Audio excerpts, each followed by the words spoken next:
Fala aí, estudantes! Tranquilo? Meu nome é Matheus, eu tenho 13 anos e eu já estou em busca da minha liberdade financeira. Hoje nós vamos falar do Tigar 11, o FII que atualmente é a maior posição na minha carteira e hoje representa 16,2% dela, mas já representou mais de 20%. Além disso, ele é um FII de desenvolvimento, por isso eu gosto de dar uma atenção especial para ele. No vídeo de hoje eu vou fazer algo um pouco diferente do que eu estou acostumado a trazer aqui para o canal, porque geralmente eu trago fundos imobiliários que eu ainda não tenho em carteira ou que eu nunca fiz um vídeo, mas esse daqui já tem vários vídeos no canal e eu já tenho em carteira.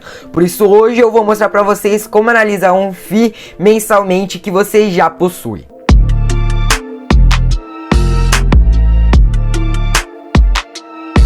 O processo aqui é um pouco diferente, eu vou dar preferência para as movimentações do mês, ver como que foram os resultados e como está o andamento dos ativos, já que o Tigar é um FII de desenvolvimento, ele carrega muitos riscos das obras. Para quem de repente não conhece o Tigar 11, ele é um fundo de desenvolvimento, ou seja, ele pega o imóvel desde a planta até o momento final, onde ele decide ou se vai vender ou se vai continuar gerando renda através dos aluguéis mensais. Ele tem uma estratégia muito interessante que é o chamado equity imobiliário, onde ele faz parcerias com empreendedores locais que trazem o conhecimento que eles já têm sobre a área, sabem para quem vender e onde construir, porque eles já conhecem os gostos dos compradores e o FII já chega com dinheiro para eles construírem e também com a parte do conhecimento contábil, financeiro, também da parte de auditoria. A gente vê aqui na diversificação por ativos que eles têm quase 46% do patrimônio alocado em equities de loteamento e 19% em CRIs, 10% está em caixa, 7%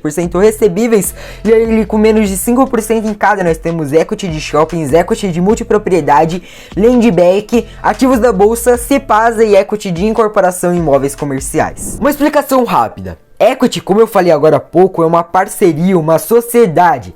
Então, no equity de loteamento, o Tigar 11 entra como parceiro de um empreendedor local para eles construírem um loteamento, onde eles compram um grande pedaço de terra, provém saneamento básico, asfalto, luz e depois eles cortam em pequenos pedaços e vendem para as pessoas poderem construir suas próprias casas. Land bank, na tradução literal, seria um banco de terras, onde o Tigar compra um grande terreno e deixa ali no estoque para no futuro eles fazerem um lançamento. A CEPASA é uma das maiores urbanizadoras do Brasil e atualmente ela possui presença em 21 estados com 46 empreendimentos. O fundo adquiriu 33% da sociedade controladora e se tornou o maior acionista individual da companhia, e com essa aquisição o gestor almeja gerar sinergia com o atual portfólio do fundo, possibilitando ganhos de escala e eficiência.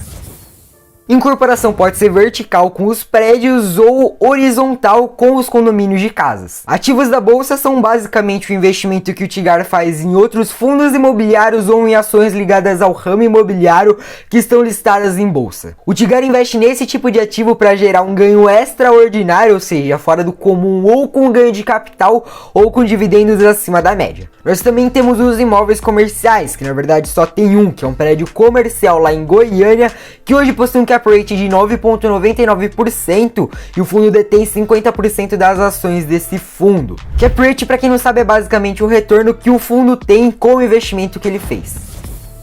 Agora que eu já dei um panorama geral do Tigar 11, vamos pro ponto principal da análise quando você está fazendo uma reanálise mensal do fundo imobiliário que você já investe, que é ler os comentários do gestor. Afinal, lendo esses comentários você já consegue ter uma boa visão sobre o que está acontecendo dentro desse FII. Começando aqui, ele diz que o fundo distribuiu R$1,16 por cota, o que dá um dividend yield de 0,84%, mas que para mim, sobre o meu preço médio, deu um pouco mais de 0,90%. Depois ele fala como que o patrimônio está alocado, coisa que a gente já viu lá atrás. Então aqui eu vou dar um destaque para o pipeline do Tigar 11. Ele diz que, como é um fundo de desenvolvimento híbrido, ele tem como principal estratégia investir em ativos que ainda não foram finalizados via aquisição de participação societária e recebíveis imobiliários, ou alocando mais capital para o desenvolvimento dos ativos que já compõem o portfólio. Aqui ele dá uma informação muito interessante que apenas para os ativos não encarteirados o investimento estimado está em aproximadamente 1 bilhão, são 630 milhões de reais, o que representa 73% a mais do que o patrimônio líquido do fundo. E eles ressaltam que muito provavelmente esses valores vão diminuir de acordo com as due diligence, e os que não cumprem os requisitos mínimos serão rejeitados. Traduzindo, isso daqui significa que eles têm 1,630 bilhões em análise, que podem vir a compor a carteira carteira do fundo. E é legal destacar que eu vi o departamento que faz o gerenciamento dos ativos que vão vir a compor a carteira do fundo. E por isso eu confio tanto na gestão deles, porque eu vi que é realmente algo muito rigoroso e um processo extremamente detalhado.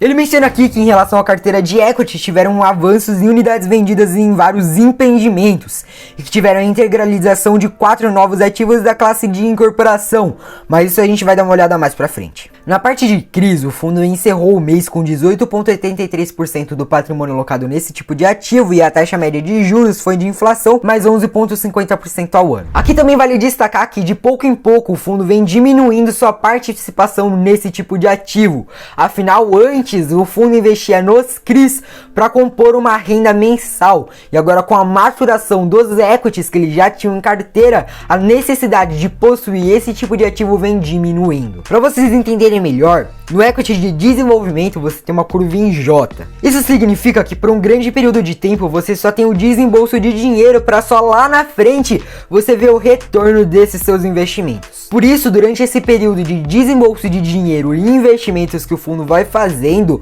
os CRIs são muito importantes para compor os dividendos mensais que são distribuídos para os investidores. Mas agora com os equities passando da fase de desembolso e indo para a fase de retorno financeiro, os CRIs passam a ter uma importância mínima. Dando um zoom na carteira, a gente vê que mais da metade das cotas são seniors, 34% únicas, quase 10% subordinadas e 4,5% são cotas mezaninos. Subordinação é a preferência no recebimento dos pagamentos. O CRI pode ser emitido em cota única, ou seja, todas as cotas vão receber sem preferência, ou também pode ser emitido com uma divisão entre cotas, tendo uma preferência no recebimento.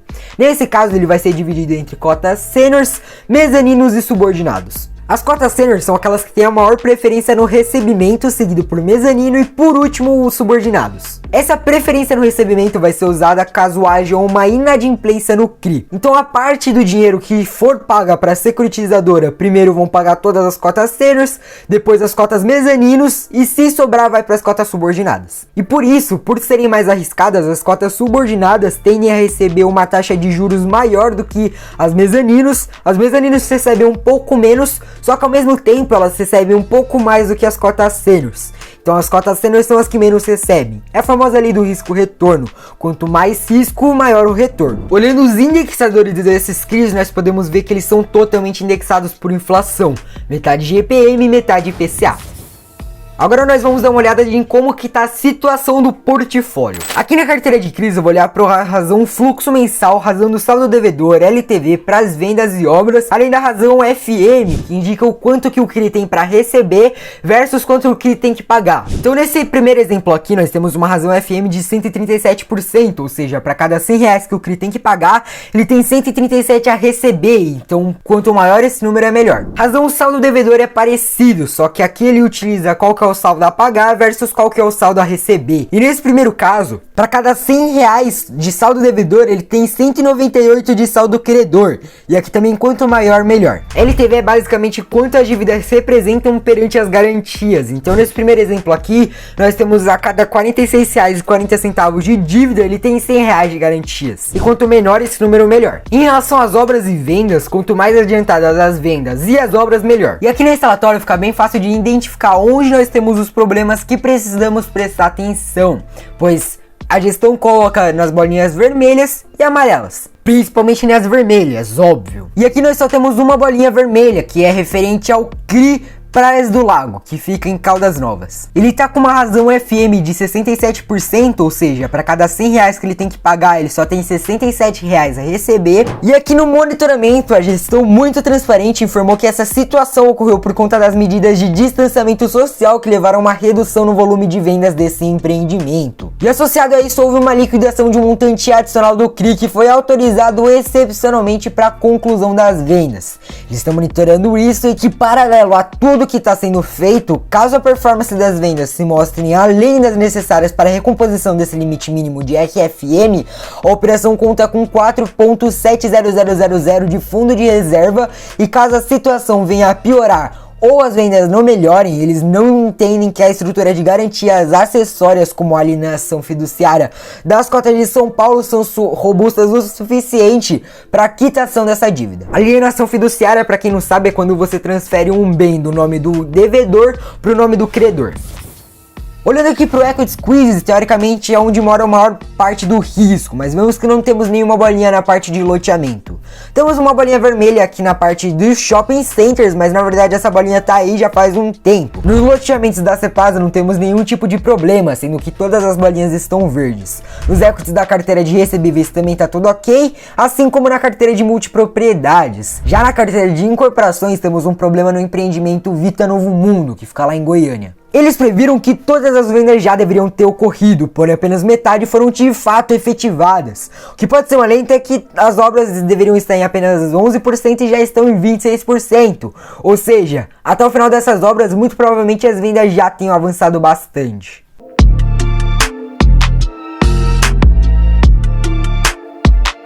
É previsto em fundos de desenvolvimento como o Tigar 11 que imprevistos aconteçam, mas o mais importante é que a gestão esteja atenta e tome ações para mitigar ou reverter os problemas que venham a acontecer. E o que nós podemos ver na carteira do Tigar é que temos apenas alguns pontos de atenção e a gestão vem fazendo de tudo para tirá-los ou mitigá-los e reverter esses problemas, e o mais importante, ela está sendo transparente com nós cotistas. Além disso, os ativos que estão com bolinha vermelha representam muito pouco de acordo com o patrimônio líquido. Se nós formos ver, o ativo de incorporação representa 0,3% do PL, o CRI representa 2% e o shopping center é o que mais preocuparia a maioria, mas aquele representa 5%, e mesmo assim é o que menos me preocupa. Dessa forma, sigo confiante no fundo imobiliário e principalmente na gestão, e acredito que com a maturação dos ativos do Tigar, a possibilidade deles continuarem entregando resultados de excelente qualidade é muito alta. E bom, o vídeo de hoje foi esse, eu espero que vocês tenham gostado. Não esquece de clicar no botão da fortuna, que é esse daqui, ó. Um abraço pra vocês, falou!